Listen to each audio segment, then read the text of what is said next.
ఈ రోజుల్లో హిందువులను తిట్టడం ఫ్యాషన్ అయిపోయింది భయ్యా అందరికి. హిందూ సబ్జెక్ట్ ఎట్లాంటిదంటే ఇది చాలా డెప్త్‌లో ఉంటుంది. అన్ని విషయాలు పైన పైన చదివితే అర్థం కావు. మనకా పేరెంట్స్ ఇంట్రెస్ట్ చూయించి మనకి రిలీజియన్ మీద, స్క్రిప్చర్స్ మీద, వేదాల మీద వాటెవర్ బుక్స్ మీద గాని ఎప్పుడు మనకి టైమ్ స్పెండ్ చేయరు. వాళ్ళు చదవరు. మనకి నాలెడ్జ్ నేర్పియరు. ఇలాంటి సిట్యుయేషన్‌లో ఉన్నప్పుడు వీక్ పీపుల్ చాలా మంది ఉంటారు. Which they doesn't know innocence అనేది చాలా ఉంటది హిందూయిజంలో. అలాంటి వాళ్ళందరినీ నువ్వు నీకు నోటికొచ్చినట్టు అబద్ధాలు చెప్పి వాళ్ళ లైఫ్ అంతా స్పాయిల్ చేయడం. ఆ! ఇలాంటి పనులు చేయడం వల్ల ఎంతవరకు కరెక్ట్ భయ్యా నువ్వు? నువ్వు అలాంటివి మాట్లాడి మాట్లాడి అందరిని తిడతా ఉంటే మాకు కోపం రాదా? హ్మ్. మేము కూడా తిడతాం కదా మిమ్మల్ని. మాకు దేవుడి కంటే ఎక్కువ కృష్ణుడు, రాముడు, ఆ! గురువులు గాని, పండితులు గాని, పురోహితులు గాని, గుడిలో పూజారులు గాని వీళ్ళందరికీ చాలా రెస్పెక్ట్ ఇస్తాం మేము. సన్యాసులు గాని, దీక్షలు తీసుకుంటారు చాలామంది. స్వాములుంటరు. వీళ్ళందరూ మాకు చాలా సెన్సిటివ్ భయ్యా. వీళ్ళని మేము చాలా కేర్ తీసుకుంటాం యాక్చువల్‌గా. వాళ్ళ పేరు తలుచుకునేటప్పుడు కూడా మేము మనసులో ఎంతో పాజిటివ్ సెన్స్ ఉందా లేదా అని ఆలోచించుకొని వర్క్ చేస్తాం. గుడికెళ్ళినప్పుడు కూడా చాలా భక్తితో, భక్తి శ్రద్ధలతోని వెళ్తాం మేము. మాకు ఈ పుణ్యక్షేత్రాలు ఇవన్నీ చాలా, చాలా వాల్యూ ఉంటాయి మాకు దాని మీద. అలాంటి విలువైన ఒకరి యొక్క ఎథిక్స్‌ని, ఒకరి యొక్క ఇంట్రెస్ట్‌ని, ఒకరి యొక్క ఏమంటారు there is a lot of sacrifices which has happened దాంట్లో హైయెస్ట్ ట్రూత్‌ని మేము ఐడెంటిఫై చేస్తాం యాక్చువల్‌గా. అలాంటి ధర్మంని, అలాంటి ఆ సంస్కారంని, అలాంటి సంస్కృతిని నువ్వు నోటికొచ్చినట్టు ఎట్లా పడితే అట్లా మాట్లాడితే ఎంతమంది ఊరుకుంటారు భయ్యా? ఏమైనా ఇంత స్టూపిడిటీ నువ్వు బిహేవ్ చేస్తున్నప్పుడు డెఫినెట్‌గా ఆపోజిట్ పర్సన్‌కి కూడా ఎంత ఎక్స్‌ట్రీమ్ కోపం వస్తదో తెలుసా నీకు? Same thing you are repeating again and again and again doing the same thing. అంటే కృష్ణ భక్తులకి కనీస జ్ఞానం కూడా ఉండదన్నమాట. అదే నీ కంక్లూజన్ రైట్? కృష్ణ భక్తులు అంటే అంత చీప్ అనుకుంటున్నావు కదా నువ్వు? ఇస్కాన్‌ని కూడా నోటికొచ్చినట్టు మాట్లాడుతున్నావు. గొర్రెల్లాగా అంటావా? అంటే కృష్ణ భక్తులు గొర్రెలతో సమానం అని చెప్పి చెప్తున్నావు. ఓకే. సరే. ఇప్పుడు నువ్వు అన్న మాట టు సమ్ ఎక్స్‌టెంట్ యాక్సెప్ట్ చేద్దాం. సరే కృష్ణుడికి తెలివి లేదు. కృష్ణ భక్తులకు కూడా తెలివి లేదు. హిందువులకు తెలివి లేదు అనుకుందాం. సరే ఇప్పుడు ఎందుకు తెలివి లేదు అనే విషయం నువ్వు ప్రూవ్ చేయడానికి ట్రై చేస్తున్నావు కదా ఇప్పుడు. సరే నీ మాటల్లోనే ట్రై చేద్దాం. సరే మరి ఇప్పుడు హిందువులకు తెలివి లేదు. తెలివి రావాలంటే ఏం చేయాలి? నీ మాటలో ఎంత తెలివి వస్తదో ఒకసారి చూద్దాం మరి. నువ్వేదో పాయింట్ రైజ్ చేస్తున్నావు కదా! ఆ పాయింట్ ఏంటిదో డిస్కస్ చేద్దాం ఇప్పుడు. సరేనా? ఓకే. ఇప్పుడు శ్లోకం ఏంటిదంటే ఇక్కడ జనుల గుణములు, కార్యకలాపముల ఆధారంగా 4 రకాల వృత్తి ధర్మములు నా చేత సృష్టించబడ్డాయి అని చెప్పేసి శ్రీకృష్ణ పరమాత్మ అంటున్నాడన్నమాట. అంటే జనుల గుణముల ప్రకారంగా అంటున్నా. అంటే యాక్చువల్‌గా సొసైటీ ఫార్మ్ కావాలి అంటే ఇప్పుడు జనుల గుణములు అంటే he is talking about human beings. మనుషుల గురించి మాట్లాడుతున్నాడు. మనుషులు బ్రతకాలంటే ఒక సొసైటీ అనేది చాలా ఇంపార్టెంట్. రైట్? సొసైటీ రన్ కావాలి అంటే సొసైటీలో కొన్ని రెస్పాన్సిబిలిటీస్ అనేటివి ఉంటాయి. So anyway what I'm trying to tell is ఒక సొసైటీ రన్ కావాలి అంటే దానికి ఒక ప్యాటర్న్ అనేది ఉంటుంది. ఆ ప్యాటర్న్ బ్రేక్ అవుతే సొసైటీ రన్ కాదు. రైట్? ఇప్పుడు ఆ ప్యాటర్న్‌ని శ్రీకృష్ణ పరమాత్ముడు explain చేస్తున్నాడన్నమాట.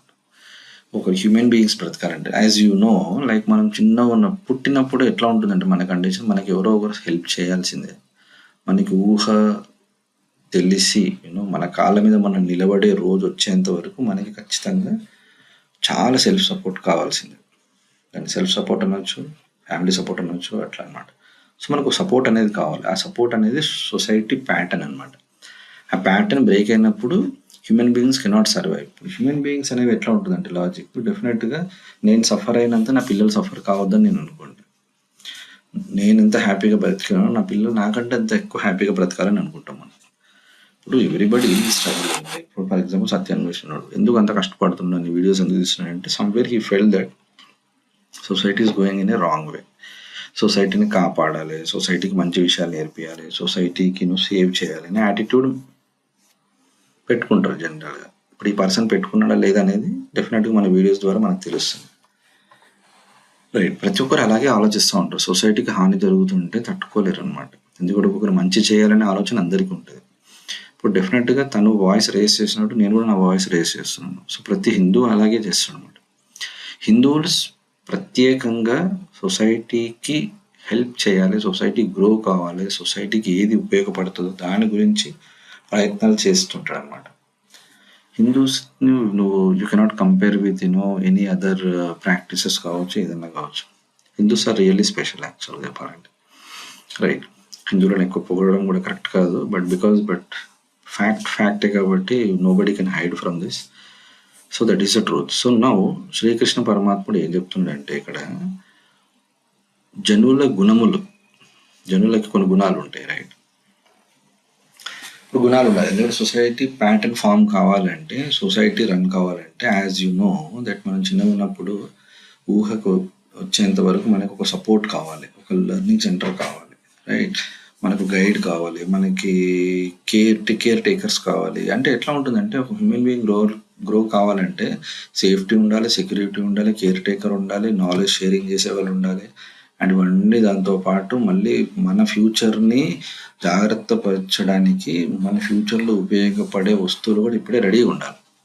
It could be anything, like it could be vehicle అనుకోవచ్చు. సర్టెన్ ఏజ్ వచ్చిన తర్వాత, పెద్దగా అయిన తర్వాత now you prefer to travel అనమాట. అట్లా చాలా ఉంటాయి, 1-2 కాదు. కానీ when you start looking at all these things, we need some society pattern అనమాట.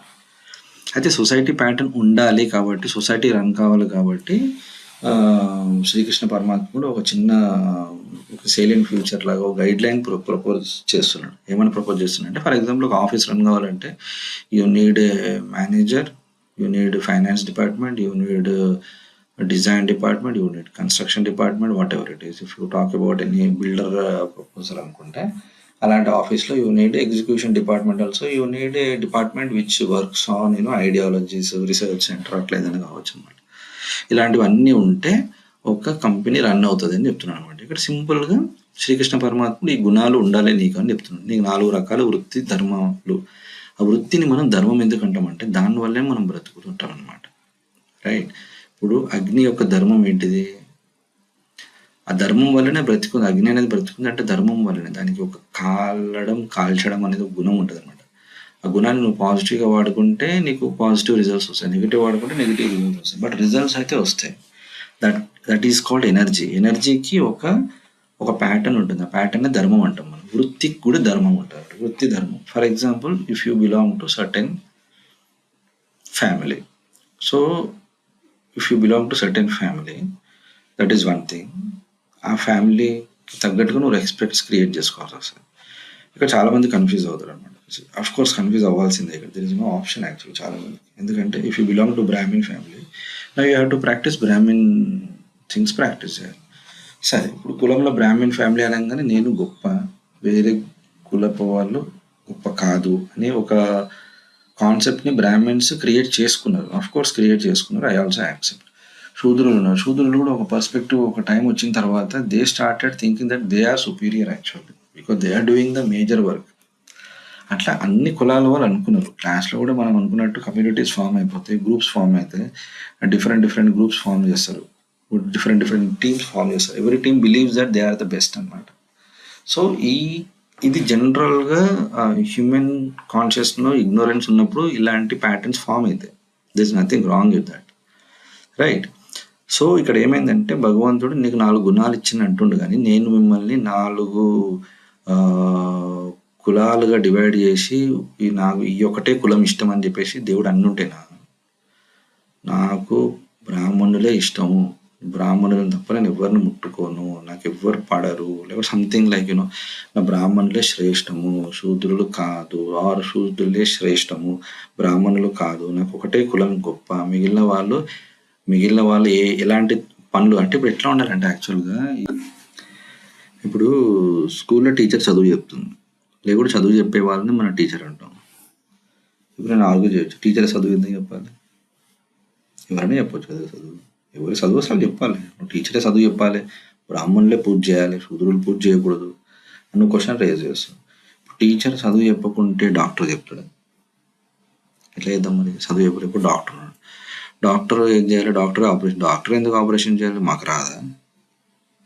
నాకు కూడా వస్తుంది ఆపరేషన్. నేను చెప్తే నేను చేసేస్తాను కదా, అంతే కదా. ఆపరేషన్ చేయడం, ఫస్ట్ ఎయిడ్ చేయడం నేను చేయను. ఇంట్లో కూర్చొని చేసుకుంటా కదా నేను. నా పని నేను ఇప్పుడు డాక్టర్ సర్టిఫికేట్ ఉన్నాడో లేదో వాడినే వెతుక్కొని వచ్చి, అరే నాకు దెబ్బ తగిలింది భయ్, నువ్వే నాకు పట్టి కట్టాలని అంటాము. ఎట్లా మాట్లాడతాం మనం? జనరల్‌గా ఇంట్లో ఒక కుక్ ఉంది. ఇప్పుడు శూద్రులే కుకింగ్ చేయాలి కదా మరి.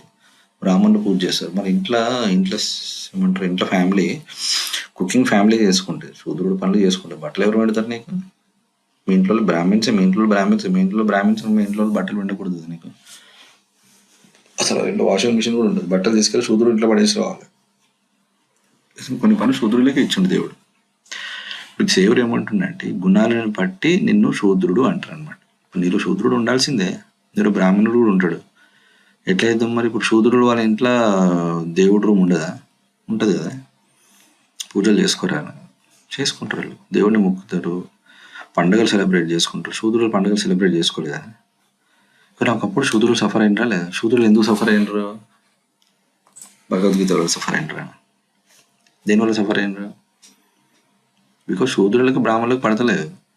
పడకపోవడానికి కారణం ఏంటి? సొసైటీ కదా. ఇప్పుడు మహాభారతం జరిగింది ఎందువల్ల జరిగింది?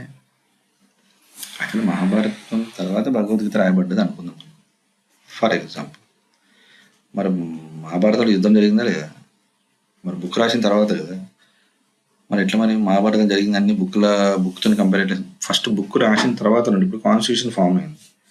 కాన్స్టిట్యూషన్లో కొన్ని రూల్స్ ఉన్నాయి మైనారిటీస్కి కానీ, లేకుంటే ఎడ్యుకేషన్ సిస్టమ్కి కానీ, లైక్ స్టూడెంట్స్కి స్కాలర్షిప్ వస్తుంది. 50% స్కాలర్షిప్ బై డిఫాల్ట్ గవర్నమెంట్ నుంచి వస్తుందని చెప్పేసి కాన్స్టిట్యూషన్లో రాసి ఉంది అనుకున్నాం. మళ్ళీ కాన్స్టిట్యూషన్ రాసింది ఎప్పుడు? 100 years బిఫోర్. మరి 200 years బిఫోర్ పిల్లలకి చదువులకు డబ్బులు ఇవ్వకపోతుండే అని చెప్పేసి నువ్వు ఆర్గ్యుమెంట్ తీసుకొచ్చినావు అనుకో. ఇప్పుడు అది ఎట్లా ఉంటుంది? అట్లాంటి ఆర్గ్యుమెంట్ మనం తీసుకొచ్చాడు అనమాట. సత్యాన్వేష్ ఎగ్జాక్ట్ ఇట్లాంటి ఆర్గ్యుమెంట్స్ తీసుకొస్తాడు. ఏం చేస్తాడంటే, కాన్స్టిట్యూషన్ ఏమో ఇప్పుడు మొన్న ఫామ్ అయి ఉంటుంది, వీడేమో పాత కాలంలో ఒకటి తీసుకొచ్చి అంటే పిల్లలకి స్కూల్ ఫీజు కట్టకపోతాను. ఎందుకు కట్టలేదు? మరి కట్టాలి కదా. మరి ఇప్పుడు పిల్లల చదువుకి గవర్నమెంట్ 50% ఇస్తుందంటే మరి ఆ టైంలో పిల్లలకి ఎందుకు చదువు చెప్పలేదు అని సంథింగ్ అంటే సిలీగా ఉంటుంది. అంటే టైం, లొకేషన్, సబ్జెక్ట్కి సంబంధం లేకుండా ఉంటుంది అనమాట. చాలా ప్లేసెస్లో ఉంది అట్లా డిస్కషన్. సో నేను ఏం పాయింట్ చెప్తానంటే, ఇప్పుడు టీచరు చదువు చెప్తుంది అని అనుకుంటే అప్పుడు టీచరే చదువు ఎందుకు చెప్పాలి? టీచర్ చెప్పకుండా మాకు చదువు రాదా అని ఆర్గ్యుమెంట్ స్టార్ట్ చేస్తారు. ఇప్పుడు ఆర్గ్యుమెంట్లు ఎవరు గెలుస్తారు? కోర్స్ ఇప్పుడు సత్యాన్వేష్ అట్లాంటి ఆర్గ్యుమెంట్ స్టార్ట్ చేస్తే సత్యాన్వేషే గెలుస్తాడు. సత్యాన్వేష్ గెలిచి ఏమంటాడంటే, టీచర్ చదువు చెప్తేనే చదువు రాదు కదా, అంటే టీచర్లే కూడా చదువుకోవచ్చు, అంటే టీచర్ వేస్ట్ కదా అని కంక్లూజన్ కూడా ఇచ్చేస్తాడు అనమాట. కంక్లూజన్ అయితే రాంగ్ కదా, అంతే కదా. ఇప్పుడు ఎడ్యుకేషన్ సిస్టమ్ అనేది ఒక ప్రాసెస్ ఉంది. పిల్లలకి ఒక ఫార్ములా అనేది క్రియేట్ చేసి ఇస్తాం. ఇప్పుడు ఫార్ములాని నేను వాడకుండా నేను బ్రతుకుతానంటే కోర్స్ మరి బ్రతుకు. మరి నువ్వు కళ్ళు మూసుకొని నడుస్తా అంటే పడతా ఉంటావు, లేస్తూ ఉంటావు. అట్లా అని చెప్పి గమ్యం చేరుకుంటావు ఏదో ఒక రోజు. కళ్ళు తెరిచి నడుస్తే కూడా బాగుంటుంది కదా. భగవద్గీతని కళ్ళు తెరిపిస్తుంది అనమాట. సమాజంలో ఎలా బ్రతకాలి, సమాజానికి ఉపయోగపడే పనులు చేయడం ఎంత ఇంపార్టెంట్, ఒకరిని హర్ట్ చేయడం ఎంత తప్పు, రైట్. నువ్వు ధర్మ మార్గంలో నడుస్తేనే నువ్వు ముందుకు వెళ్తావు, రైట్. ఇట్లా చాలా అనమాట. నువ్వు చేసిన కర్మలు నువ్వే అనుభవించాలి. అసలు ప్రతి వర్డ్లో నీకు అది వస్తుంది, కర్తవ్య కర్మలు. You have to take responsibility on life. నీకు ప్రాఫిట్ వచ్చినా రాకున్నా కానీ నువ్వు మాత్రం రైట్ డైరెక్షన్లో వెళ్ళే ప్రయత్నం చేయాలి ఎప్పుడైనా సరే అనిపిస్తుంది. అమేజింగ్ కదా అసలు. భగవద్గీత అనేది మైండ్ బ్లోయింగ్ సబ్జెక్ట్. అసలు కొన్ని వర్డ్స్ చదువుతుంటే, కొన్ని శ్లోకాలు చదువుతుంటే ఎక్స్ట్రాడినరీ అనిపిస్తుంది. ఎగ్జాక్ట్ నాకు ఎక్కడైతే ఎక్స్ట్రాడినరీ అనిపించిందో అక్కడ సత్యాన్వేష్కి దిస్ ఈజ్ అ వర్స్ట్ శ్లోకం అని చెప్పేసి స్టేట్మెంట్స్ కూడా ఇచ్చింది అనమాట. అదేమంటారు, అది ఎక్స్ట్రాడినరీ అంటారు అనమాట. అట్లాంటి so many funny things happened. Let us see. ఇప్పుడు మనం ఒక న్యూ టాపిక్ తీసుకొచ్చినాము. ఆ టాపిక్ని ఫర్దర్గా డిస్కస్ చేద్దాం. ఇప్పుడు I think already I have started playing his clips అనమాట. నెక్స్ట్ క్లిప్ ప్లే చేద్దాం. What is he saying next అనేది. ఓకేనా? ఇది దేవుడు ఒకవేళ మనుషుల్ని విడదీయాలనుకుంటే ఈ శ్లోకంతో విడదీయవచ్చు, కానీ జస్ట్ చిన్న చేంజెస్ చేయాలి శ్లోకంలో. ఎలాంటి చేంజెస్ చేయాలంటే, 4 గుణాలకి ఫస్ట్ థింగ్ దేవుడు ఇవ్వాల్సింది ఏంటిదంటే, 4 గుణాలకి దేవుడు ఏమి ఇవ్వాలి తెలుసా? హీ షుడ్ గివ్, ఏమంటారు దాన్ని, ఫస్ట్ ఆ గుణాలకి డిఫరెంట్ రేటింగ్ ఇవ్వాలి. 4 గుణాలకి. లైక్ ఒకవేళ నువ్వు రోజు ఫర్ ఎగ్జాంపుల్ ఫస్ట్ గుణం ఏంటంటే రోజు నన్ను ప్రైజ్ చేయడం. రోజు నిన్ను మొక్కడం. రెండో గుణం ఏంటిదంటే నువ్వు కంపల్సరీ నాకు నైవేద్యం పెట్టడము లేకుంటే సంథింగ్. ఇది రెండో గుణం. ఓకే. ప్రే చేయడం అన్నదొకటి, ఫుడ్ ప్రిపేర్ చేయడం అన్నదొకటి అండ్ ఇవి గుణాలు అనుకుందాం ఫర్ ఎగ్జాంపుల్. థర్డ్ గుణం అంటే ఏంటిదంటే నువ్వు నన్ను తప్ప వేరే వాళ్ళని పూజ చేయొద్దనడము లేకుంటే 24 గంటలు నా నామస్మరణ చేయమని అనడము సంథింగ్ అట్లాంటిది అనుకుందాం. నెక్స్ట్ వన్ ఏంటిదంటే you have to keep on donating every day. You have to go to temple and you have to keep donating money to me. నాకు డబ్బులను సమకూరుస్తూ ఉండాలి. నా కోసం గుడి కట్టించాలి. ఎవ్రీ సంవత్సరానికి నువ్వు కనీసం ఒక కొత్త 2 గుళ్ళు కట్టియాలి అనే టైప్లో అడుగుతున్నాడు అనమాట. Then you become a Brahman అన్నాడు అనుకున్నాం. నువ్వు మనీ ఇస్తే యూ బికమ్ వైశ్య అనుకున్నాం. నువ్వు ప్రతి గుడికి వచ్చి సంవత్సరానికి ప్రతి సంవత్సరం నువ్వు ఒక 2-3 నెలలు గుళ్ళో సేవ చేయాలి. అప్పుడే నువ్వు శూద్రుడు అవుతావు అని చెప్పేసి భగవంతుడు అన్నాడు అనుకో. అప్పుడే నువ్వు శూద్రుడు అవుతావు అని అన్నాడు. నువ్వు అట్లాంటి పనులు చేస్తలేవు అనుకో, క్లీన్లీనెస్ పనులు చేస్తలేవు, గుళ్ళో సేవ చేస్తలేవు అనుకో, నువ్వు శూద్రుడివి కాదు అన్నాడు అనుకో. దీంట్లో చాలా అంటే దీంట్లో మరీ మత పిచ్చి ఎక్కువ ఉందని కనబడుతుంటది అనమాట. చాలా బ్యూటిఫుల్ ఉంటుంది. అట్లా రాసేది ఉండే యాక్చువల్లీ కృష్ణుడు. అట్లా రాసినుంటే సత్యాన్ని వేసి గెలిచేవాడు. శూద్రుల్లో అట్లా రాసేస్తే చాలా బాగుంటుండే యాక్చువల్గా. ఇంకేం రాసేది ఉండే అంటే భగవద్గీతలో బ్రాహ్మణుల గురించి ఎట్లా అంటే 24 గంటలు మీరు భగవద్గీతనే ప్రచారం చేయాలి. అప్పుడే మీరు బ్రాహ్మణులు అవుతారు. భగవద్గీతనే చదవాలి. వేరే బుక్స్ ఏ బుక్స్ చదవకూడదు. అప్పుడే మీరు భగవద్గీత శ్రీకృష్ణుడికి ప్రియుడు అవుతాడు అని చెప్పేసి సంథింగ్ అనమాట. అట్లా ఉంటేనే బ్రాహ్మణులు. అవి బ్రాహ్మణ గుణాలు అని చెప్పేసి అన్నుంటే అసలు ఈ డిస్కషన్ అయ్యేది కాదు. అసలు సనాతన ధర్మం ఎప్పుడో ఏమంటారు దాన్ని ఎప్పుడో కనుమరుగైపోయేది యాక్చువల్గా. సనాతనం ఇన్ని రోజులు ఎందుకు బతికుంటుంది చెప్పు. రైట్. సనాతన ధర్మం బతికుంది అంటే దానికి కారణం ఏంటిది? ఇప్పుడు కరోనా వైరస్ కూడా చాలా స్ప్రెడ్ అయింది. కానీ ఉన్నది ఇప్పుడు లేదు. అట్లా కొన్ని ఫాస్ట్గా స్ప్రెడ్ అవుతాయి, చాలా దూరాల్లో వెళ్తాయి, కానీ కనుమరుగైపోతాయి. ఎందుకంటే దాంట్లో ధర్మం లేనప్పుడు. ఇప్పుడు భగవద్గీతలో ధర్మం ఉంది అని నేను అనుకుంటున్నాను. భగవద్గీతలో ధర్మం ఉందని ప్రతి హిందూ అనుకుంటాడు. భగవద్గీత ఒక యూజ్లెస్ అని చెప్పేసి అంటే దాని మీద కొంచెం అంటే మాట్లాడేటప్పుడు కూడా కొంచెం జాగ్రత్తగా మాట్లాడతారు కదా. ఈ విషయం గిట్లా కొంచెం చాలా మందికి తెలిసిందనుకోండి హిందువులకి, డెఫినెట్గా this will going to become very serious అనమాట. నేను ఇంత డీసెంట్గా ఇంత జాగ్రత్తగా నువ్వు తప్పు మాట్లాడినావు అబ్బాయి, ఇలా మాట్లాడకూడదు అని చెప్పేసి ఇంత నీట్గా నేను చెప్తున్నా. రైట్. ఒక డీసెన్సీతో చెప్తున్నాను, చాలా ఇంట్రెస్ట్తో. నువ్వు చెప్పిన ప్రతి పాయింట్ నేను ఒక్కడనే మాట్లాడి ఏదో నీ పాయింట్ని కప్పిపుచ్చుతున్నాను చేస్తలేను ఇక్కడ. నీ పాయింట్ని యాజ్ ఇట్ ఈస్ పెడుతున్నాను. What ever you have spoken full words అనమాట. ఎక్కడ కూడా కట్ చేయడం కూడా కాదు అసలు. ప్రాపర్గా everything what ever you spoke I'm capturing everything. And దానికి ప్రాపర్గా ఎక్కడెక్కడైతే నువ్వు మిస్ఇంటర్ప్రిట్ చేస్తున్నావో, కావాలని మాట్లాడిన విషయాలు కూడా ఉన్నాయి, తెలియక మాట్లాడిన విషయాలు కూడా ఉన్నాయి. నా పాయింట్స్ని రేస్ చేస్తున్నాను. అంతకంటే బ్యూటిఫుల్ ఎక్స్ప్రెషన్ ఇంకేముంటుంది చెప్పు. You should feel lucky that somebody has found your mistake అనమాట. లైఫ్లో అందరూ తప్పులు చేస్తారు, నేను కూడా తప్పు చేస్తాను. కానీ తప్పును ఒప్పుకోవడం అనేది గొప్ప విషయం అనమాట. ఇప్పుడు తప్పును ఒప్పుకొని నేను ఇలాంటి తప్పును చెయ్యను మళ్ళొక్కసారి అని చెప్పి సత్యాన్ని వేసి యాక్సెప్ట్ చేస్తే at least if he removes the unwanted things which he spoke on Hinduism, just అంతవరకు డిలీట్ చేసేమని చెప్పండి. I will also stop my reactions. You got my point. నువ్వు జస్ట్ రిమూవ్ చేయి. ఎందుకంటే ఇట్ హెల్ప్స్ పీపుల్ అని నేను అనుకుంటున్నాను డెఫినెట్గా. నువ్వు ఎంత మిస్ఇంటర్ప్రిట్ ఇట్లా చేస్తావు చెప్పు. గొప్ప గొప్ప యోగులు మునులు చాలామంది భగవద్గీతని చదివి దానికి ఇన్స్పైర్ అయ్యి మళ్ళీ భగవద్గీతలు రాసారు అనమాట. స్వామి వివేకానంద కూడా దాంట్లో ఉన్నారు. మరి అలాంటి వాళ్ళు ఈ భగవద్గీతని ఎంకరేజ్ చేసినప్పుడు నీకు ఎక్కడ ప్రాబ్లం వచ్చింది? నీకు ఎందుకు ప్రాబ్లం వస్తుంది చెప్పు. అసలు నీలో కొంచెమన్నా మానవత్వం ఉన్నట్టు కనబడుతుంది నీకు. చూద్దాం ఇప్పుడు నెక్స్ట్ పాయింట్ నువ్వు ఏం మాట్లాడదు దాన్ని బట్టి అర్థమవుతుంది కదా. ఇప్పుడు ఏదో పాయింట్ రైజ్ చేసేసి బండారం అంతా బయట పెడతానని ఒక పాయింట్ రైజ్ చేసినావు కాబట్టి, right, let us see what exactly you want to say also. కర్మ సన్యాసి యోగంలో విద్యా వినయ సంపన్నే బ్రాహ్మణే గవిహస్తిని సునిచైవ స్వపాకేచ పండితాహ సమదర్శన. ఈ శ్లోకం వీళ్ళు చూపిస్తారన్నమాట. ఇది మన భక్తులు, కృష్ణ భక్తులు చూపిస్తుంటారు. నిజమైన పండితులు దివ్య జ్ఞాన చక్షువులతో ఒక బ్రాహ్మణుడిని, ఒక ఆవుని, ఒక ఏనుగుని, ఒక కుక్కని, ఒక చండాలుడిని సమదృష్టితో చూస్తారు. ఆహాహా! కృష్ణుడు చూడండి అందరినీ సమానంగా చూడమని చెప్తున్నాడు. చూసావా? మా కృష్ణుడు అందరిని ఒకేలా చూడమంటున్నాడు. అందరినీ సమాన దృష్టితో చూడాలి. అలాంటి వాడే పండితుడు అనిపించుకుంటాడు అంటున్నారు. సరే, ఈ శ్లోకంలో శ్రీకృష్ణ పరమాత్ముడు కొన్ని గైడ్‌లైన్స్ ఇస్తున్నాడు మళ్ళీ. ఇప్పుడు నీకు గుడ్ థింగ్స్ చెప్పడం తప్పు కాదు కదా! లైక్ నువ్వు ఏం చేస్తే కరెక్ట్, ఏం చేస్తే రాంగ్ అని దేవుడు నీకు గైడ్ చేస్తున్నాడు. దానివల్ల ఎంతవరకు సొసైటీకి ఉపయోగపడకుండా ఉంటది అని ఎలా చెప్పగలుగుతాం మనం? అంతే కదా! ఇప్పుడు 'how to become a good teacher' అనేది బుక్ రాసిండు. ఇప్పుడు బుక్ చదివేసి అట్లెట్లా నువ్వు టీచర్‌ని రిస్ట్రిక్ట్ చేస్తావు? అంటే టీచర్‌కి ఫ్రీడమ్ ఉండదా? తన ఇష్టం కదా! ఏదైనా చదువుకోవచ్చు కదా! అని చెప్పేసి నువ్వు స్టేట్మెంట్ రైజ్ చేస్తున్నావు, రైట్? ఇప్పుడు ఇక్కడ నిజమైన పండితులు దివ్య జ్ఞాన చక్షువులతో అని అంటాడు. నిజమైన పండితుడు. ఇప్పుడు ఇప్పటివరకు పండితుడు అంటే కొన్ని క్వాలిటీస్ చెప్పాడు. పండితుడు అంటే ఈ క్వాలిటీస్ ఉండాలి. ధమము అంటే ఇంద్రియ నిగ్రహం ఉండాలి. ఈహపరలోకల మీద జ్ఞానం ఉండాలి. ఇప్పుడు ఇంద్రియ నిగ్రహం ఉండడం వల్ల సొసైటీకి ఉపయోగపడుతుందా లేదా?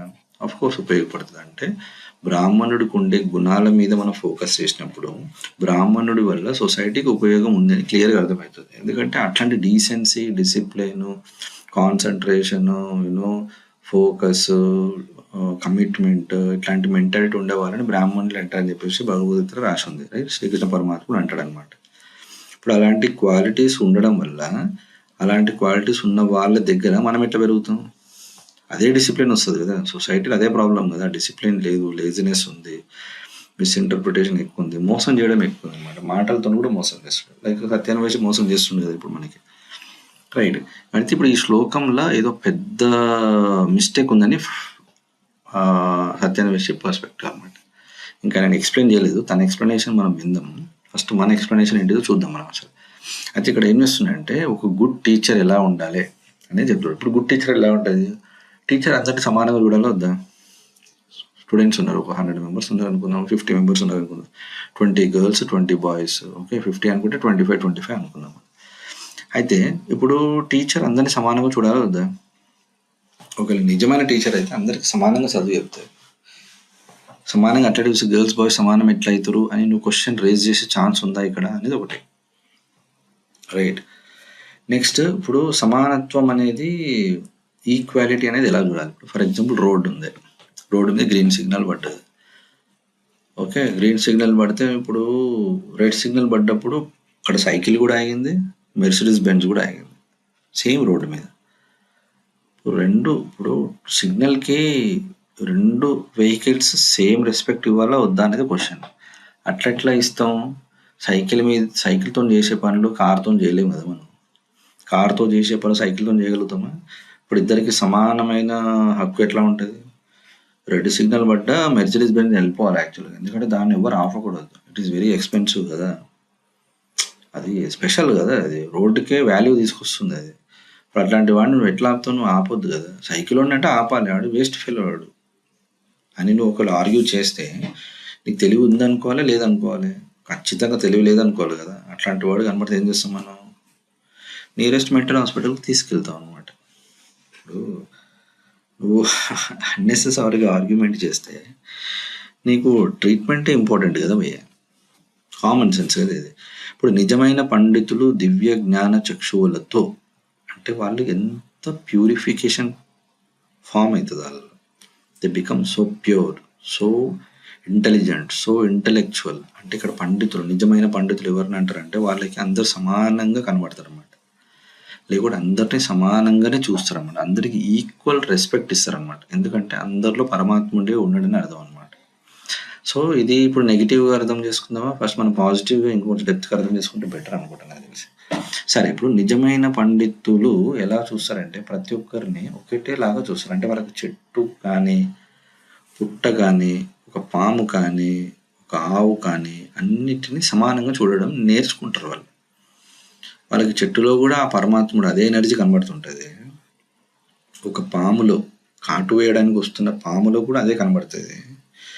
సహాయం చేయడానికి వస్తున్న ఒక ఆవులో కూడా అదే కనబడుతుంది అనమాట. It is the same energy flowing everywhere అని చెప్పేసి శ్రీకృష్ణ పరమాత్ముడు ఎంతో అంటే అసలు ఆ మూమెంట్లో ఆయన ఈ శ్లోకాన్ని చెప్తున్నాడు అంటే దీంట్లో ఇంత మీనింగ్ ఉందా, ఇది అంత ఇంపార్టెంట్ శ్లోకమా అని చెప్పేసి సడన్గా నాకు కూడా ఇంట్రెస్ట్ కలిగింది అసలు దీని మీద. రైట్, విద్యా వినయ సంపన్నే అంటుండు, బ్రాహ్మణే గవిహస్తిని అంటుండు. అసలు ఎక్స్ట్రాడినరీ శ్లోకం ఇది. ఇది సొసైటీకి చాలా ఉపయోగపడుతుంది. ఎందుకంటే ట్రాఫిక్ సిగ్నల్ ఎట్లయితే నువ్వెవరు అనేది చూడదు, అది అందరికీ సమానంగా వాల్యూ ఇస్తుంది. వర్షం అనేది ఎవరి మీద కురుస్తున్నాం అనేది అందరి మీద సమానంగా కురుస్తుంది. సమానంగా కురుస్తుంది అన్నప్పుడు దానికి ఒక మీనింగ్ ఉంది. ఇప్పుడు డిక్షనరీలో 100 మీనింగ్లు ఉంటాయి భయ్య. ఈక్వాలిటీ ఉంటుంది, ఈక్వల్ ఉంటుంది, ఈ రెండిట్లో కూడా డిఫరెన్స్ ఉంది. సిమిలర్ ఉంటుంది, సేమ్ ఉంటుంది. ఈ 2 వర్డ్స్లో కూడా డిఫరెంట్ మీనింగ్ ఉంటుంది. అట్లా ప్రతి వర్డ్కి ఎన్నో సినోనిమ్స్ ఉంటాయి. రైట్, యూనిటీ ఉంటుంది, మరి ఈక్వాలిటీ యూనిటీకి సిమిలారిటీస్ ఉంటాయి, కానీ but they are 2 different words అనమాట. డిక్షనరీలో నువ్వు వెతికితే సమానత్వం, సమానం, ఈక్వల్ వేరు, ఈక్వాలిటీ వేరు. రైట్, ఈక్వల్ సైజ్ అంటాం, రైట్, ఈక్వల్ హైట్స్ అంటాం, ఈక్వల్ వెయిట్ అంటాం. ఈ 3 వేరు. ఇప్పుడు 2 ఈక్వల్ అంటే వెయిట్ సేమ్ లేదు కదా అని నేను చెప్పొచ్చు, కానీ ఈ సేమ్ హైట్ ఉంది కదా అని చెప్పొచ్చు ఒక ప్రకారంగా. Imagine 2 people with same height, can I say they are equal? Definitely no, because intellectuals ఎట్లా ఉందో తెలియదు మనకి. డిఫరెంట్ ఏజ్ ఉండొచ్చు, వాళ్ళు సేమ్ ఏజ్ అయిపోతారా? సేమ్ హైట్ ఉన్నంత మాత్రం సేమ్ ఏజ్ అయిపోతారా? అంటే ఇద్దరు సేమ్ అని చెప్పినప్పుడు మనం వాళ్ళు సేమ్ కాదని ప్రూవ్ చేయొచ్చు. ఎలా ప్రూవ్ చేయొచ్చు? సేమ్ హైట్ లేదు కదా అని చెప్పేసి. ఒకవేళ సేమ్ హైట్ లేకున్నా వాళ్ళు సేమ్ అని నేను ప్రూవ్ చేయగలుగుతా. ఎలా ప్రూవ్ చేయగలుగుతా? సేమ్ వెయిట్ ఉంది కదా అని. అంటే నీకు ఒక కాంటెక్స్ట్ క్రియేట్ అయినప్పుడు ఆ కాంటెక్స్ట్ని బేస్ చేసుకుని whether they are same or not, whether they are equal or not అని మనం డిసైడ్ చేస్తాం. ఇప్పుడు రన్నింగ్ కాంపిటీషన్ పెట్టినాం, ఇద్దరిలో డిఫరెంట్ హైట్స్ ఉన్నారు, కానీ ఇద్దరు ఫస్టే వచ్చినారు అనుకుందాం మనం. ఇద్దరు same time, for example 1 minute 100 meters run చేయగలిగారు వాళ్ళు. అంటే ఇద్దరు సేమ్ అయిపోతారా? ఇద్దరు ఈక్వల్ అయిపోయారా? అన్నిట్లో సమాధానం అయిపోయారా? అట్లా సమానం అయిపోతారా? నువ్వు ఆర్గ్యుమెంట్ తీసుకురావచ్చు, కానీ at least they are equal in performing a certain act అనమాట, which is very nice. Extraordinary thought ఇది. దీనికోసం భగవద్గీత కూడా అవసరం లేదు, కామన్ సెన్స్ అవసరం అనమాట. కామన్ సెన్స్ని దాటి భగవద్గీతలో ఇన్ఫర్మేషన్ ఇస్తే దాన్ని చదివి అర్థం కాలేదు నాకని చెప్పి ప్రూవ్ చేసుకునేవాడు ఎవడుంటాడు? ఇప్పుడు ఇలాంటి శ్లోకాలు చదివి నాకేం అర్థం కాలేదని పబ్లిక్లో చెప్పుకునే ధైర్యం ఎవరికి ఉంటుంది నిజంగా? సో మిస్టర్ సత్యాన్వేషి ఈ శ్లోకం చదివి నాకేం అర్థం కాలేదు అని చెప్పేసి ప్రూవ్ చేసుకుంటాడు అనమాట. సో ఇక్కడ ఏమవుతుందంటే పండితులు ఎప్పుడైతే నిజమైన పండితులు ఎవరిని అంటారంటే వాళ్ళు ఒక బ్రాహ్మణుడిని, ఒక ఆవుని, ఒక ఏనుగుని, ఒక కుక్కని, ఒక చండాలుని కూడా, అంటే పాపాలు చేసిన వాడు కూడా. చండాలుడు అంటే కైండ్ ఆఫ్ ఒక నెగిటివ్ ఎనర్జీ, నెగిటివ్ వైబ్స్తో ఉంటాడు బేసికల్లీ. ఒక ఏనుగు అంటే ఇట్స్ ఎ డిఫరెంట్ యానిమల్, ఒక ఆవు అంటే ఒక డిఫరెంట్ యానిమల్, ఒక బ్రాహ్మణుడు అంటే ఒక హ్యూమన్ బీయింగ్ అని బేసికల్లీ. ఒక కాన్షియస్ హ్యూమన్ బీయింగ్ని బ్రాహ్మణుడు అని అనొచ్చు మనం. ఓ సివిలైజ్డ్ హ్యూమన్ బీయింగ్ని కూడా బ్రాహ్మణుడు అని అనొచ్చు. ఇక్కడ బ్రాహ్మణుడు అంటే అర్థం ఏంటిదంటే who is wise, right, knowledge ఉన్న పర్సన్ని బ్రాహ్మణుడు అంటారు అన్నమాట. అంటే ఒక హ్యూమన్ బీయింగ్ని, ఒక యానిమల్ని, లాస్ట్కి ఒక